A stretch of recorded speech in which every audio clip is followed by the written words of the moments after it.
Shalom, shalom, boa tarde. 1º de Elul, 5.784, a contar da criação. Estamos no dia 4 de setembro de 2024. A tarde com a Torá em edição especial sobre o mês de Elul, né? Então nós estamos no 4º dia da semana, é o 4º dia para o Shabat, né? E hoje nós vamos falar especificamente sobre o mês de Elul, né? E alguns pontos principais com referência ao mês de Elul. Vamos ver aí, né, e vamos trazer aos amados a visão cabalística do Rabino Yitzhak Ginsburg com referência ao mês de Elul, né, os ensinamentos que nós temos aí com referência a esta questão aí. As questões principais, né, do mês de Elul, elas são a questão, o Salmo 27, os 3 salmos diários que são acrescentados desde o dia de hoje, o 1º dia de Elul, né, e vai até o final de Yom Kippur. São os 3 salmos diários. Temos aí a questão da Selihot, né, que é a última semana que antecede Rosh Hashanah, precisa ter a Selihot, que são as preces de perdão, e a Selihot, ela precisa, no mínimo, ser 4 dias antes de Rosh Hashanah, né? No mínimo 4 dias. Isso significa que se a Rosh Hashanah, por exemplo, caísse numa terça-feira, e normalmente a Selihot ela começa sempre no domingo, o 1º dia da semana que antecede Rosh Hashanah. Então, se por exemplo o Rosh Hashanah ele caísse na terça-feira, então de domingo, o 1º dia da semana para o 3º dia da semana, são apenas 3 dias, então aí não procede. Então a Selihot, ela deveria começar no domingo anterior, né, para se fazer a Selihot, né? Então nós vamos ver esse detalhe aqui da Selihot para este ano aqui. Os tópicos fundamentais com referência ao mês de Elul, eles estão conectados, né? O mês de Elul está conectado com os tópicos de Teshuvah, Tefilá, estudo da Torá e das 7 leis de Noach e Sedaká, ok? Então, durante também esse período, nós estaremos trazendo, né, dentro de A Tarde com a Torá, alguns tópicos referentes a Teshuvá, outros momentos com referência a Tefilá, outros momentos com a referência ao estudo da Torá e as 7 leis de Noach, e outros momentos sobre Sedaká, ok? Então essa questão. E o outro tópico importante dentro do mês de Elul é a questão do ouvir o shofar, né? Então daqui a pouco nós estaremos falando sobre a questão do shofar e a orientação rabínica, né, que nós recebemos do nosso Rav Yaakov Gerenstadt, a liderança Beneinor Brasil, né?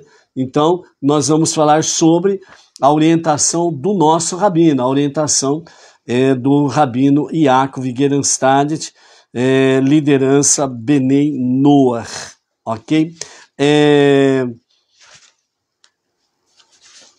Vamos falar alguns fatos primeiramente, sobre a questão, alguns fatos sobre a questão do mês de Elul, né? Algumas características aí, né? Então, Elul é o último mês dentro do calendário tradicional, né? É o 12º mês. Dentro do calendário judaico tradicional, é o 12º mês, a contar de Tishrei. E a partir do mês de Nissan, que é o mês de Pesach, então, que é já uma data bem espiritual, sacerdotal, etc. e tal. O mês de Elul é o 6º mês a partir de Nissan, certo? E o mês de Elul, ele sempre tem 29 dias, né, terminando no mesmo dia da semana que começou, né? Então, o que nós temos aí? Vamos ver o calendário aí, se a informação procede, ok? Então, vejam bem, o primeiro dia de Elul, ele começou exatamente ao pôr do sol do dia 3 de ontem, portanto, ontem, terça-feira, hoje, quarta-feira. Então, o primeiro dia de Elul começou com o pôr do sol de ontem. E segundo os nossos mestres aqui, fala que o mês de Elul termina exatamente, né, no mesmo dia da semana que começou. Então, o mês tem 29 dias, então vamos ver o calendário. 29. Então, no dia 1º de outubro, uma terça-feira, ao pôr do sol da terça-feira do dia 1º de outubro, né, até o pôr do sol da quarta-feira, né, estaremos vivenciando o último dia do mês de Elul. Então, dentro desse aspecto, então, de fato, né, a informação procede, né? O mesmo dia que começa, o mesmo dia da semana que começa o mês de Elul, é o mesmo dia da semana que se encerra o mês de Elul, ok? Baruch Hashem por isso daí. O mês de Elul, ele é conhecido como o momento em que o rei está no campo, né? Então, os nossos mestres falam que na tradição racídica, né, na tradição judaica, o rei está no campo, né? E aí, o que significa de forma bem simples sobre a questão do rei estar no campo? Significa que ele está mais acessível, né, no modo de compreendermos humanamente falando. Não que Deus não está acessível no dia a dia e nem está perto de nós, mas dentro de uma linguagem humana significa assim, o rei, ele estando no palácio, existe um protocolo para poder se aproximar do rei.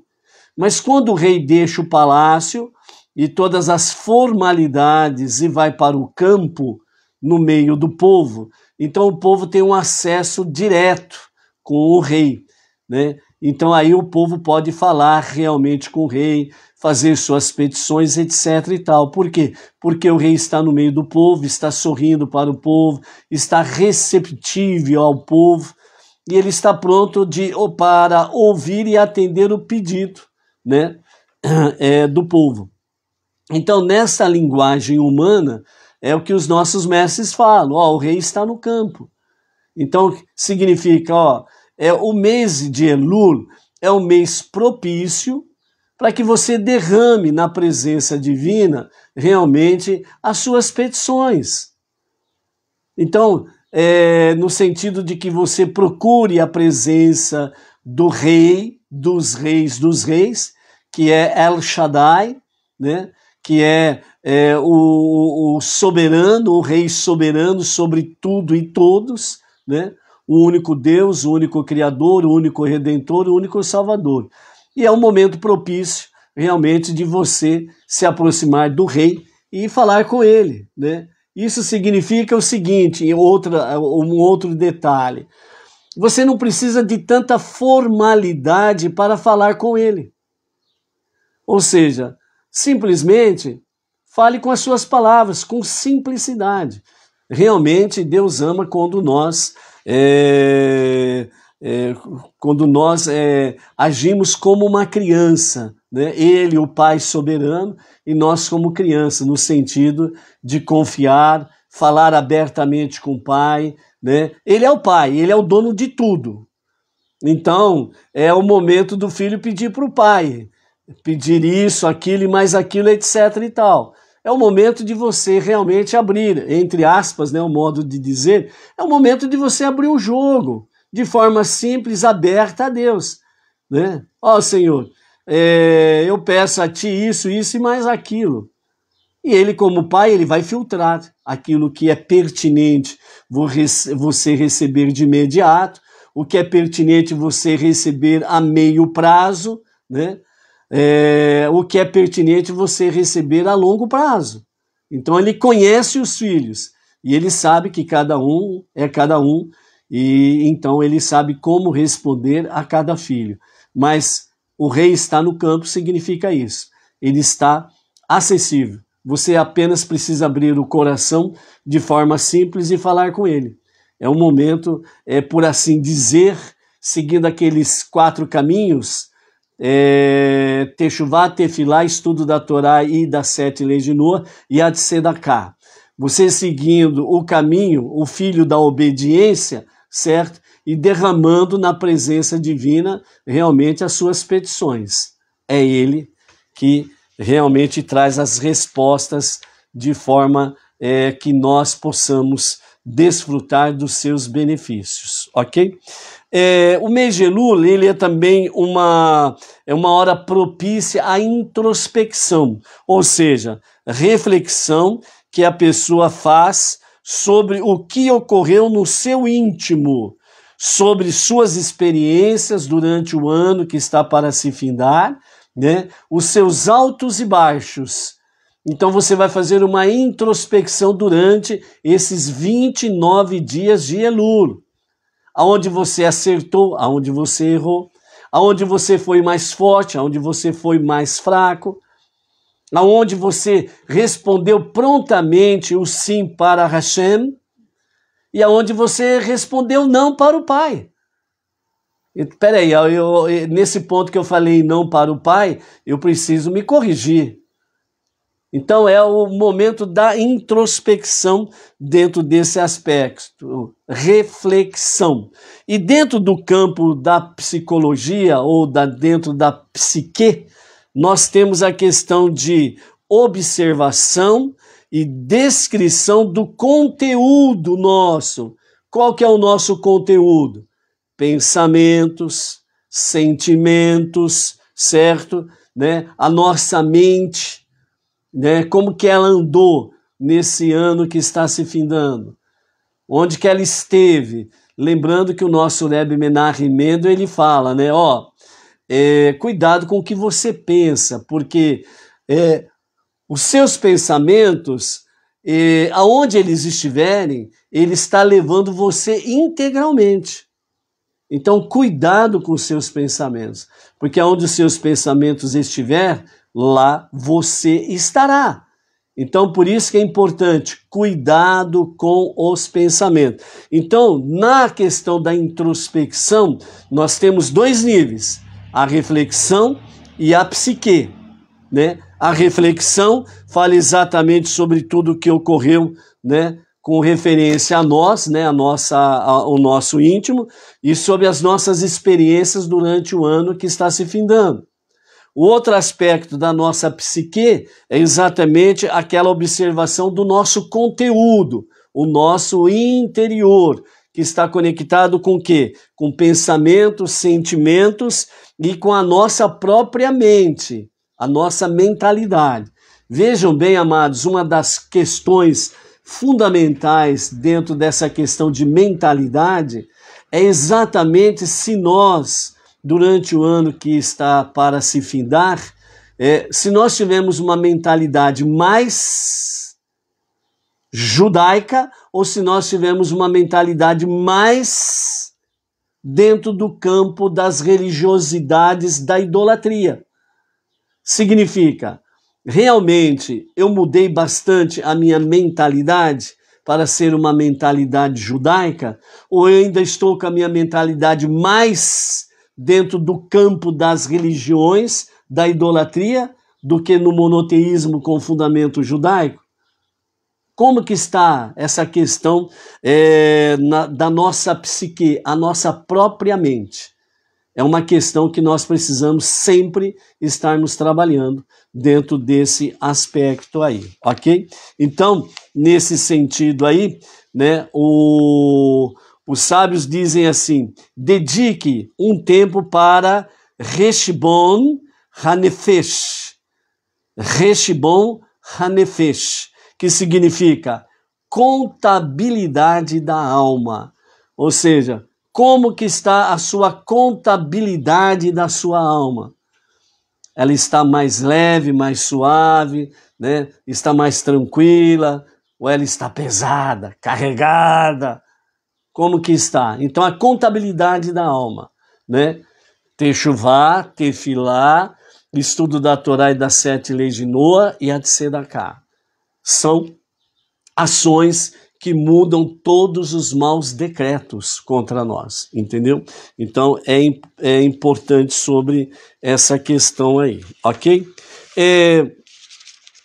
Dentro das questões da Selichot, né, que são preces, né, de perdão, preces em que a gente confessa os pecados, etc. e tal, né, que a gente verbaliza através das Selichot, preces de perdão, a gente vai verbalizando realmente essas questões e vamos pedindo a Hashem o perdão. Então, a Selichot, segundo o costume ashkenazita, que é o costume que nós seguimos, Rabad.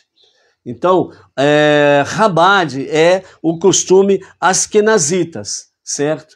Então, dentro desse aspecto aí, a Selichot, ela começa geralmente um domingo antes de Rosh Hashanah.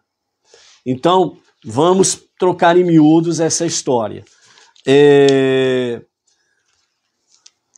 E a Selichot, ela precisa ter realmente, no mínimo, 4 dias antes de Rosh Hashanah, para se fazer as Selichot. Então, vejam bem, Rosh Hashanah vai começar ao pôr do sol do dia 2 de outubro, uma quarta-feira à noite, portanto, certo? Então, no pôr do sol do dia 2 de outubro, quarta-feira, nós entramos no primeiro dia de Tishrei, que era o Rosh Hashanah. Então, o que nós temos aqui? Quarta-feira é o 4º dia para o Shabat. Então, são 4 dias. Então, como o requisito, segundo os mestres, são no mínimo 4 dias, então, a partir de domingo até quarta-feira, nós temos exatamente 4 dias. Então, as Selichot, elas vão começar no domingo à noite, segunda à noite, terça à noite e quarta, né, no final do dia, para entrar em Rosh Hashanah, ok? Então, as Selichot, elas começam, então, no domingo, dia 29 de setembro, e vai até na proximidade do pôr do sol completamente, na quarta-feira, no dia 2 de outubro, ok? Então, a Selichot, nós vamos na próxima semana, né, disponibilizar também, né, numa colaboração do emissário Jonatas, lá de Palhoça, Santa Catarina, né, que o ano retrasado e o ano passado, ele contribuiu com o folheto das Selichot, né? Então, nós estaremos usando aí, né, a Selichot para a comunidade Benei Noach, numa colaboração do nosso amado emissário Jonathan Tavares, lá de Santa Catarina, de Palhoça, ok? E aí nós estaremos também disponibilizando aos amados as Selichot, né? Que, apesar que você vai ver aí meio efeito espelho, né? Selichot, comunidade Benei Noach. Aí nós estaremos disponibilizando também para os amados na próxima semana, sem sombra de dúvidas. Então a Selichot já está falado aí, né?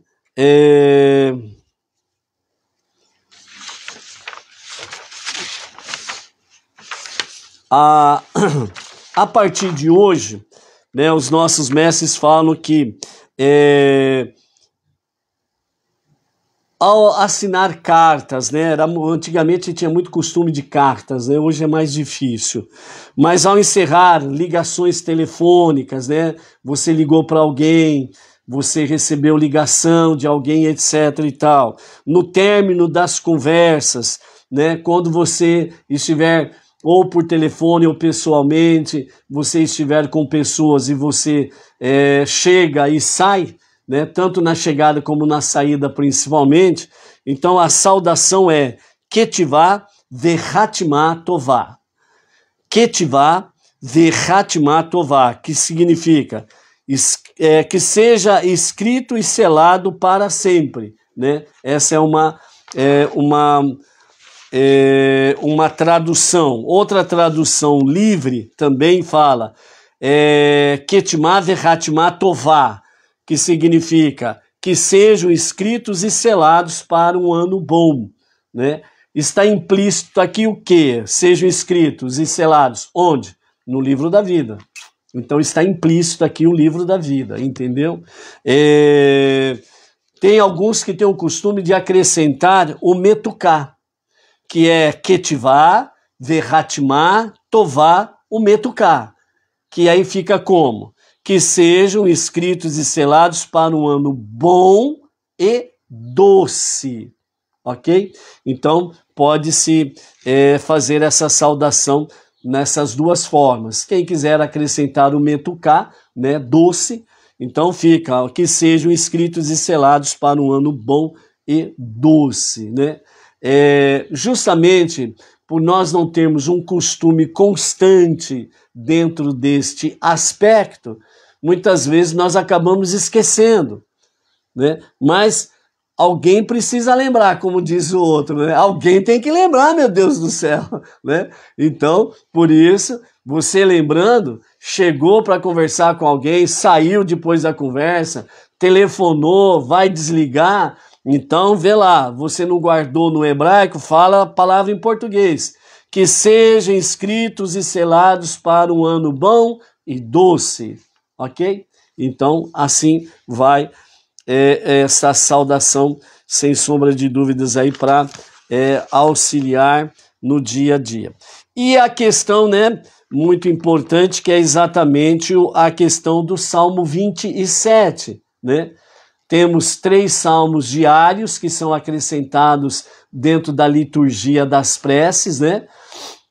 Faz as preces normais, terminou as preces, faz as preces, a recitação dos salmos do dia, referente ao dia do mês, certo? E mais 3 salmos com referência ao mês de Elul, que cada dia de Elul se acrescentam 3 salmos, né? Em Yom Kippur vai ficar faltando em torno de 36 salmos que serão recitados serão recitados todos eles em Yom Kippur, desde o pôr do sol, do início do Yom Kippur até o encerramento de Yom Kippur. Acaba sendo lido os últimos 36 salmos em Yom Kippur. Isso daí, mais próximo dos dias, nós estaremos focando sobre isso. O importante é seguir aí o calendário dos 3 salmos diários. Hoje, nós iniciamos o calendário mensal. O primeiro dia, Salmos 1 a 9. É o calendário mensal. Dentro do calendário de Elul, nós iniciamos com os Salmos 1 a 3. Né? Só para dar um alerta, né? Acredito que se alguém fez por não saber. Mas vejam bem, no primeiro dia, os Salmos foram de 1 a 9 do mês normal. Aí alguém fala assim, bom, eu já li o Salmo de 1 a 3, eu não preciso ler de novo. Precisa ler de novo, entendeu? Por quê? Porque Salmos de 1 a 9 é referente ao mês normal. Os Salmos de 1 a 3 é referente ao mês de Elul, mês de redenção. Então ele tem uma outra conotação. Então precisa ler sim o Salmo 1 a 3. Né? Se por acaso alguém só leu de 1 a 9 e não leu de 1 a 3 porque já leu 1 a 3, você tem até o pôr do sol para ler os Salmos de 1 a 3 em nome do mês de Elul, tá bom? Né? Não tem esse moleza não, né? Não vamos dar uma de Maria mole aí, ok? Vamos ficar firmes aí. E o Salmo 27 é lido 2 vezes ao dia. De manhã no serviço de Shacharit, as preces da manhã, né? Depois em Eloheinu, não há como o nosso Deus, né? E antes de Aleino, né? Que nos fala sobre a questão que é o nosso dever louvar ao Senhor de tudo. Então, antes do Aleino, leia-se o Salmo 27. Aí depois faz o Aleino, que é o encerramento das preces do dia, nesse aspecto aí. E à noite, né? Como nós temos as preces da manhã e da noite, depois das preces da noite, encerra-se com o Salmo 27. Isso direto até o fim de Yom Kippur, ok? Simplesmente assim, né? Não restam dúvidas. Tranquilo, tranquilo. Falta de costume e depois acaba se acostumando aí. Nós temos, se Mashiach não se revelar a qualquer momento mesmo, amém, vem amém, temos, segundo a realidade de idade de cada um, temos até os 120 anos para aprender isso daí sem sombra de dúvidas, tá bom? Ok, então. O nosso Rabino Yitzhak Ginsburg, né, ele fala conosco, a Selirot e o Shofar.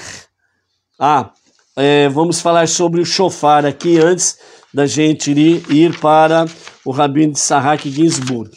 Então, a orientação rabínica que nós recebemos do nosso Rav Yaakov Geranstad, ok? O mês de Elul, sobre a questão de ouvir o Shofar, não é uma mitzvah, é um costume.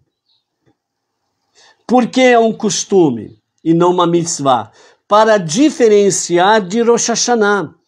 Porque em Rosh Hashanah, ouvir o som do Shofar é mitzvah, é preceito, é mandamento, é uma ordenança para o povo de Israel. Certo? Então é uma ordenança. E se nós quisermos cumprir o costume de Elul e a ordenança de Rosh Hashanah, ouvir o som do Shofar, nós precisamos obedecer a halachá judaica, que são exatamente os preceitos, as leis judaicas que orientam o que fazer e como fazer. Ok? Então, a orientação do nosso Rav Yaakov Geranstad, a liderança nossa Bnei Noach, então diz o seguinte, o Bnei Noach, assim como o judeu, em Elul tem o costume de ouvir o shofar, o som do shofar.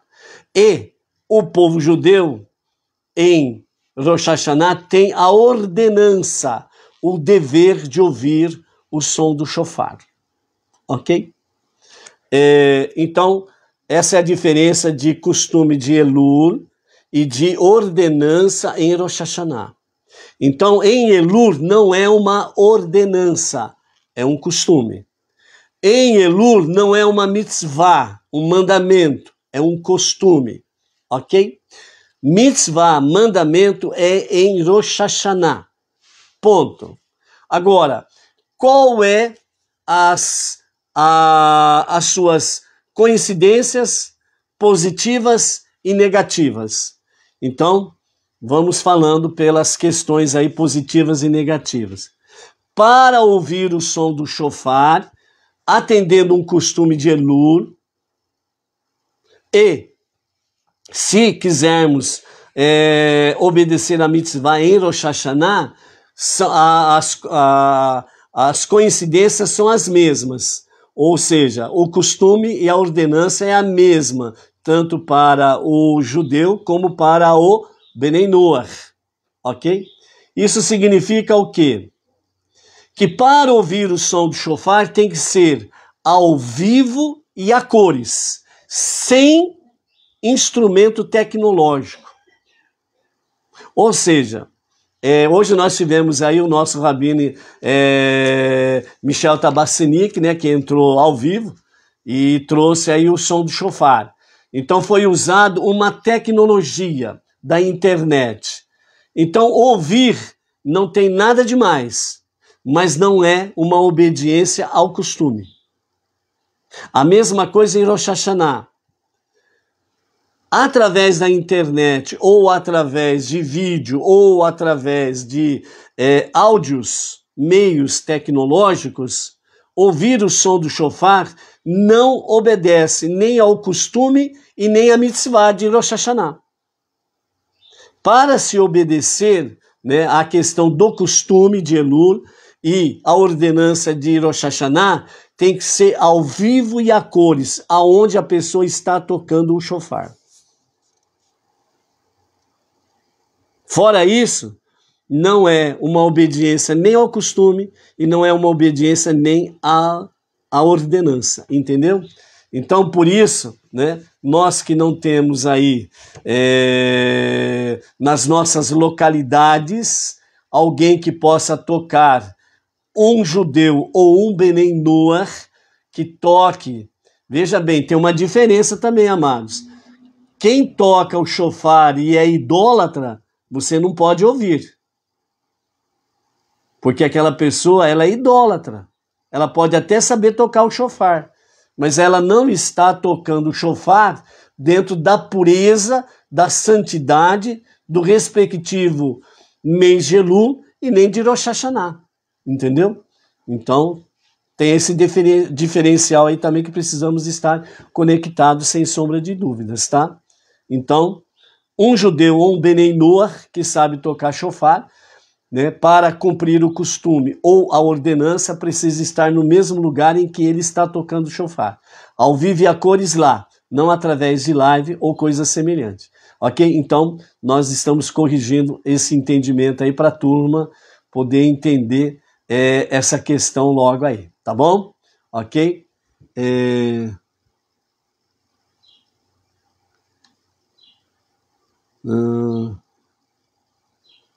Ok. Baruch Hashem. Então, sobre essa questão do shofar também está esclarecido aí, ok? Vamos falar um pouquinho sobre a visão cabalística do nosso rabino Yitzhak Ginsburg sobre a questão do mês de Elul. Ontem nós trouxemos um preâmbulo, né, daquilo que é sobre a visão dele, né? Então, Elul é chamado o mês do arrependimento, da misericórdia e do perdão. Elul segue os 2 meses anteriores de Tammuz e Av, os meses dos 2 grandes pecados de Israel, que é o pecado do bezerro de ouro e dos espiões, né? O nome Elul é escrito com 4 letras, que é um acrônimo de Shir Hashirim, né? O Cântico dos Cânticos, capítulo 6, verso 3, que fala exatamente sobre a questão sou do meu amado e meu amado é meu, né? Lembrando que sou do meu amado significa em arrependimento e desejo consumado de retornar à raiz de minha alma, em Deus, e meu amado é meu, significa a expressão divina de misericórdia e perdão, né? Então este é o mês que o rei está no campo, né? E todos podem aproximar-se dele e seu semblante reluz, né? Com sorriso e a luz da sua presença para todos, né? E luz é o mês de preparação para os chamados grandes dias festivos do mês de Tishrei. E dentro da gematria, ou gematria, Elul equivale ao número 13, que está conectado com os 13 princípios de misericórdia de Deus, que está em Shemot, Êxodo, capítulo 34, versos 6 e 7. Ok? Vamos adentrar um pouquinho mais agora com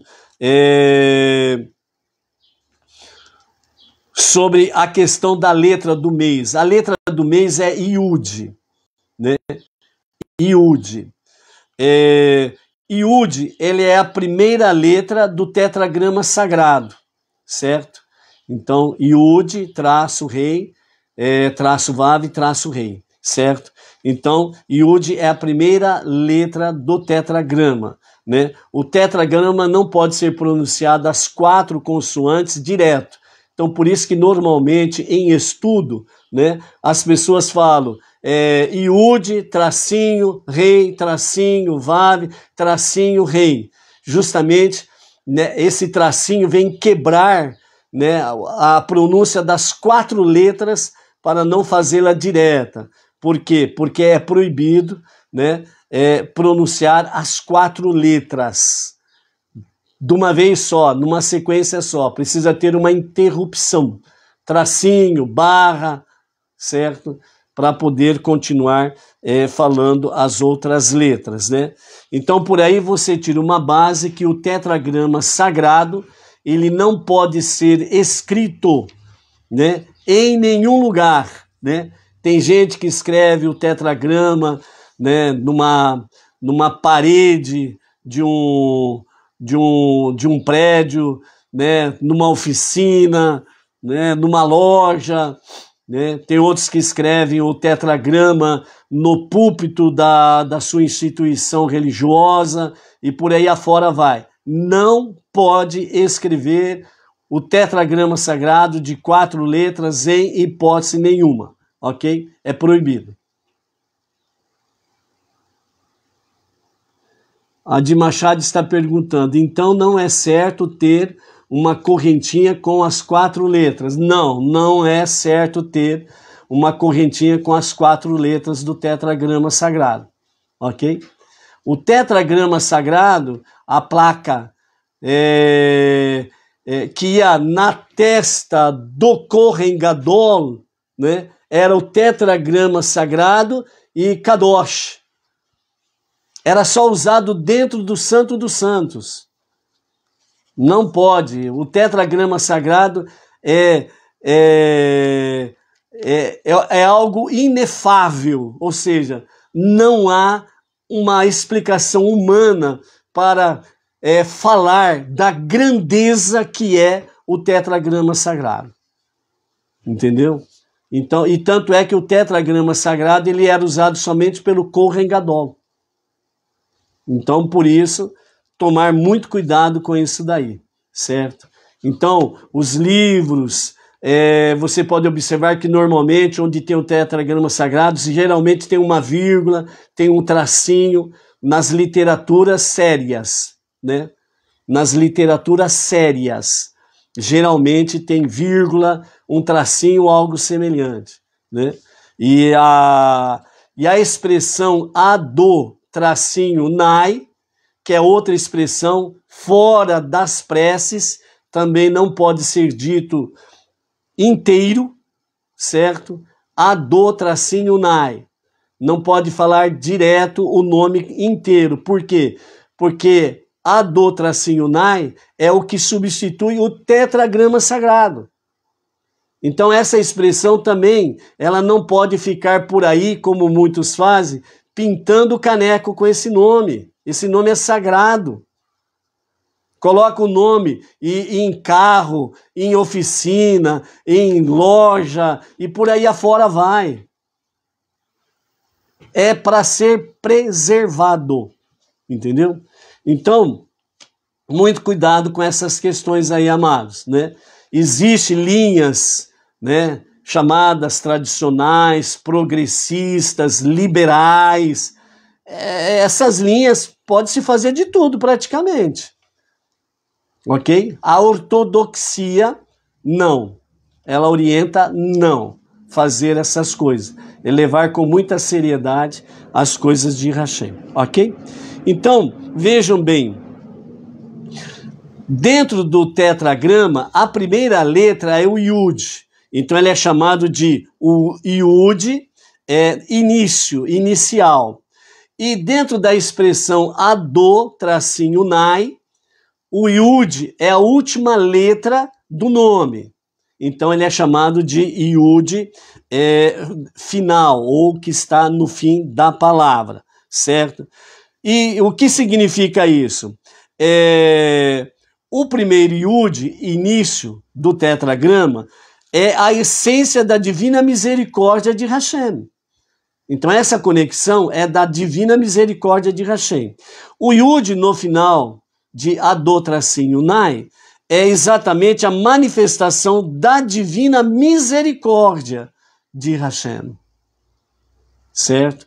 Então, nesse aspecto, nós temos o tetragrama, é a essência da divina misericórdia, na expressão Adô-Nai, que substitui, né, o tetragrama sagrado, por aí afora vai, ela é a manifestação da divina misericórdia. Então, ou seja, justamente pela destruição do segundo templo no ano 69 para o ano 70 da nossa era comum, então o tetragrama sagrado, que perdeu-se a sua expressão com o Kohen Gadol, existe uma linha por aí afora vai, que fala que isso é mentira, que se perdeu a pronúncia, fala que é mentira isso, que estão escondendo de vocês. Então, são exatamente essas linhas, progressistas, liberais e por aí afora vai, que querem trazer forçosamente, usando o tetragrama sagrado e falando que a expressão é X. Qualquer um que diga que a expressão do tetragrama sagrado é X é falácia. Não tem fundamento dentro da ortodoxia judaica, certo? Ortodoxa, né? Ortodoxia é ortodoxa, ok? Não tem fundamento nisso daí. Então, é aquele negócio. Quem quer seguir progressista, quem quer seguir liberal e por aí afora vai com misturas A, B e C, o caminho está livre, né? Lembre-se que a porta é a serventia da casa, né? Você entra e sai. É você que escolhe para onde você quer ir. Ponto final. Ok? Então, toda forma criada começa com um ponto essencial de energia e de força de vida. Esse ponto da letra é Yud, que é exatamente o ponto essencial, Yud, porque é a menor letra do alfabeto hebraico, né?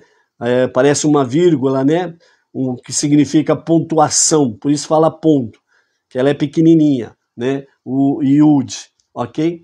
Então, o ponto essencial de energia e força de vida é exatamente o Yud. Então, por isso, no princípio, Deus criou. É o ponto essencial. E Deus concluiu no sétimo dia. É o ponto final. Por isso, temos o tetragrama e Adô-Nai, nesse sentido. A Yud também ele tem conexão com mão. Nossos sábios interpretam o versículo: até minha mão fundou a terra, e a minha mão direita desenvolveu os céus. Nesse sentido, os sábios falam que a mão direita de Hashem, ele desenvolveu os céus, criou os céus, e a sua mão esquerda criou a terra. Tá certo? Então, a mão direita é o ponto de início, é o Yud do início, céus, e a mão esquerda é o ponto final, criou a terra. Essa é a conexão. Então, a mão esquerda, a qual se refere como minha mão, na expressão, sem qualquer designação definida da esquerda ou direita, aparece antes da mão direita. Então fala, a minha mão fundou a terra. E em seguida, e minha mão direita desenvolveu os céus. Então, se a mão direita desenvolveu os céus, automaticamente a esquerda, ela fundou a terra, né? Isso combina com a opinião de Hillel, de que a terra precedeu os céus. A terra representa a consumação da criação, o fim da ação vem primeiro no pensamento, né? Então, a terra representa a consumação da criação. Então, o Yud de Elul é especificamente a mão esquerda, o controlador do sentido do mês, o sentido da ação e retificação. Este é o ponto final da criação, atingindo seu supremo objetivo e fim. O Yud de Adô-Nai, refletindo-se perfeitamente na realidade criada realmente pelo Eterno, né? Então vejam bem, no mês de Elul, né? Nós temos aí em cima de tudo, nós temos o Aleph, né? Depois o Lamed, né? E depois nós temos aí o Vav, e depois nós temos aí o Lamed. Por que nós temos os dois Lamedes maiúsculo, aliás, grande aqui, né? Porque nós queremos trazer para você, né, a questão de o Lamed, né, de forma dupla, para que nós possamos compreender exatamente a questão leve, a questão do coração. Então, os nossos mestres, eles falam que os dois lâmedes, né, eles separados, né, é como se estivesse diante do espelho aqui, ok? São dois lâmedes. Mas aí nós vamos fazer a junção dos dois lâmedes. E quando nós fazemos a junção dos dois lâmedes, nós temos um formato de coração. Então, por isso que o mês Elul tem a questão do coração judaico, que significa o nosso amor para com o rei, assim como ele nos ama, porque o rei está no campo. Então, eles separados são duas letras Lamed, mas quando eles são unidos, nós temos aí então exatamente o formato de um coração. Então, o mês de Elul é o coração judaico que nos fala os nossos mestres dentro desse aspecto, que é exatamente a questão do amor do rei por nós, né? E nós devemos realmente retribuir a Hashem com o verdadeiro amor, com o sincero amor ao nosso Deus, ao nosso Rei dos Reis dos Reis. É assim que nós encontramos, de fato, né, a essência da divina misericórdia de Hashem, e é assim que nós encontramos realmente a manifestação da divina misericórdia de Hashem. Ou seja, o seu amor, ele é incondicional, está presente e ativo realmente em nosso favor, sem sombra de dúvidas. Por isso nós precisamos experimentar cada vez mais do mês de Elul, para agirmos com o coração com relação a Hashem.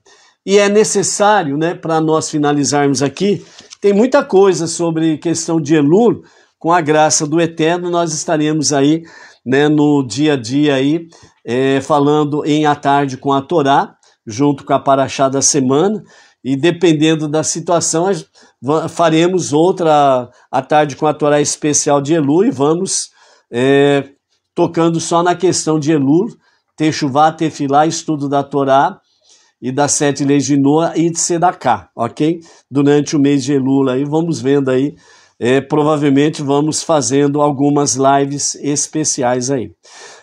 Para finalizarmos a questão da Techuvá, né?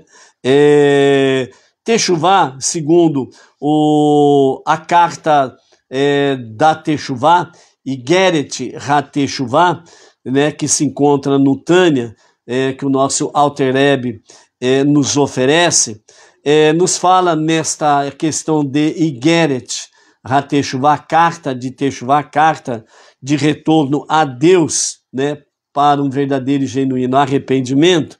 Então fala da seguinte forma: Techuvá é o retorno a Deus, é o arrependimento após o reconhecimento do erro, é a volta daquele que se distanciou de sua fonte de vida, de Deus. Então isso é Techuvá, é voltar à sua fonte essencial. Ainda nos fala também que Techuvá é a ideia de que o espírito deve voltar a Deus, uma ansiedade e necessidade diária da alma de se elevar e de se unir a Deus, através da Torá e Mitzvot. E isso é assunto para mais e mais lives, sem sombra de dúvidas. Por quê? Porque a Techuvá, ela é um trabalho de vida, e não de alguns minutos, e muito menos de alguns segundos. Ou seja, Techuvá é um trabalho de vida, é diário, é constante no nosso dia a dia sem sombra de dúvidas, ok? Então, por isso, amados, né, vamos ficando por aqui.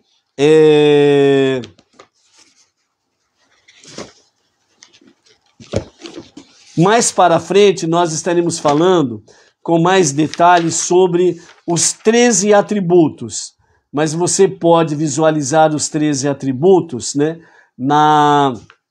em Êxodo, capítulo 34, versos 6 e 7. Né? Nós só vamos falar rapidamente para não vencer o prazo aqui. Os 13 atributos do Eterno, ou atributos de misericórdia. Êxodo capítulo 34, versos 6 e 7 diz assim: Eterno, eterno, Deus piedoso e gracioso, lento em irar-se e grande em benevolência e verdadeiro, que preserva a benevolência por 2000 gerações, perdoa a transgressão, a iniquidade e o pecado e limpa. Certo? Dentro dos comentários dos nossos mestres, né? O versículo ele fica dessa forma assim, o significado de palavra por palavra. Nós temos duas expressões eterno. Então, primeiro eterno. Eterno, eu sou aquele que tem compaixão do homem antes que ele peque, mesmo sabendo que no final ele pecará. Segundo, eterno, eu sou aquele que tem compaixão do homem depois que ele peque e se arrependa. Terceiro, Deus. Esse também é um atributo de misericórdia, conforme está escrito. Meu Deus, por que tu me abandonaste? Pois não se pode dizer ao atributo de justiça severa, por que tu me abandonaste? 4. Piedoso, tem piedade dos pobres. 5. É gracioso, ele é gracioso com os ricos. 6. Lento em irar-se, ele é paciente e não tem pressa de castigar, pois espera que o homem venha a se arrepender. 7. Grande em benevolência, ele é benevolente com aqueles que carecem de méritos. 8. E verdadeiro, ele recompensa quem cumpre a sua vontade. 9. Preserva a benevolência por 2000 gerações, ou seja, ele guarda a benevolência que a pessoa faz diante dele durante 2000 gerações. 10. Perdoa a transgressão, ou seja, ele perdoa as transgressões cometidas deliberadamente. 11. A iniquidade. Ele perdoa a transgressão e a iniquidade. Ele perdoa as iniquidades cometidas em um espírito de rebeldia. 12. E o pecado. Ele perdoa os pecados cometidos involuntariamente. E 13. E limpa. Ele absolve quem se arrepende, mas não quem não se arrepende. Tudo foi bonito até aqui. Agora o 13. E limpa. Ele absolve quem se arrepende, mas não quem não se arrepende. Ou seja, a techuvá é importante. Não adianta a pessoa falar assim, ele perdoa todos os pecados, então não precisa esquentar a cabeça. Negativo. Sem techuvá ele não perdoa. Essa é a questão. Então, por isso, Elul, que traz para nós a questão de Selihot, são exatamente as nossas falhas que nós cometemos contra Deus e contra o próximo. E sem techuvá, não há perdão. É isso que diz o item 13, e limpa. Por isso, realmente, temos o aspecto da questão da pureza que vem da parte de Hashem, quando nós adentramos em techuvá. Por isso, o primeiro item de Elul é techuvá, depois tefilá, depois estudo da Torá e das 7 leis de Noah e depois de Sedaká. É preciso ficar limpo para as preces, para estudar Torá e as 7 leis de Noah, para poder praticar Tzedakah. Porque nesse sentido é que nós temos méritos e são apagados os maus decretos. Ok? Espero que você tenha gostado e que nós possamos juntos aí caminhar, né, à luz do mês de Elul. Ok? E o último recado aqui é sobre a nova sinagoga, o projeto sobre a nova sinagoga, sede lá a sinagoga Rabá de Brooklyn, lá em São Paulo, né? Que o projeto do domingo passado começou, o lançamento do Rav Yaakov, né? Então você pode colaborar de 2 formas, né? Segundo a posse de cada um, obviamente. A primeira delas é exatamente você entrar no link da própria sinagoga sede, que é brooklyn770.com.br.